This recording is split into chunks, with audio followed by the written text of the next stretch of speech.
राधे राधे महाराज जी।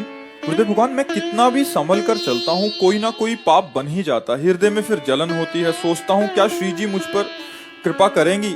नाम जब तो करवा रहे हैं लेकिन पाप भी हो रहे हैं। अब इसमें थोड़ा सावधानी रखनी पड़ेगी।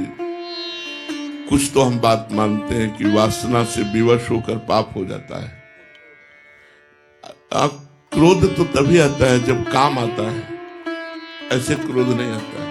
क्रोध की उत्पत्ति काम से, कामा संजायते क्रोधा, क्रोधा स्मृति विभ्रमा, स्मृति भ्रंशात बुद्धिनाशो, बुद्धिनाशात प्रणश्यति।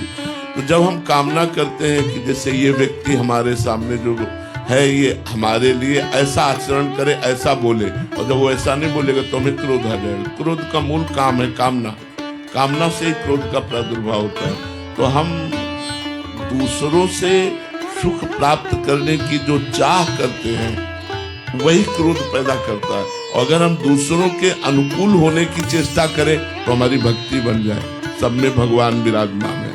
हमारे राम चरण रत विगत काम मद को, निज प्रभु में देखें जगत कैसन करें विरोध।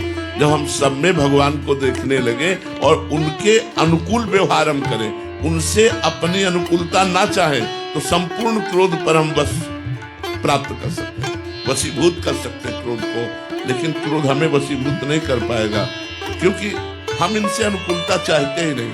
हम इनको अनुकूलता देना चाहते हैं तो हमें क्रोध आएगा नहीं। और जब हम इनसे अनुकूलता चाहते हैं तब हमें क्रोध आता है कि हम तुम्हारी इतनी सेवा करते हैं।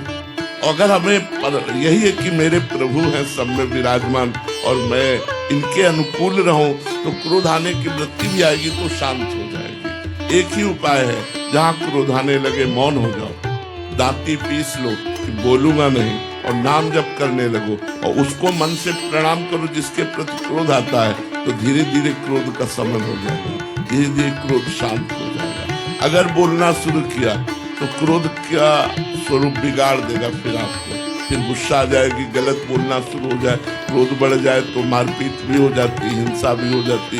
क्रोध बहुत पाप का मूल है, इसलिए इसको शांत करना चाहिए।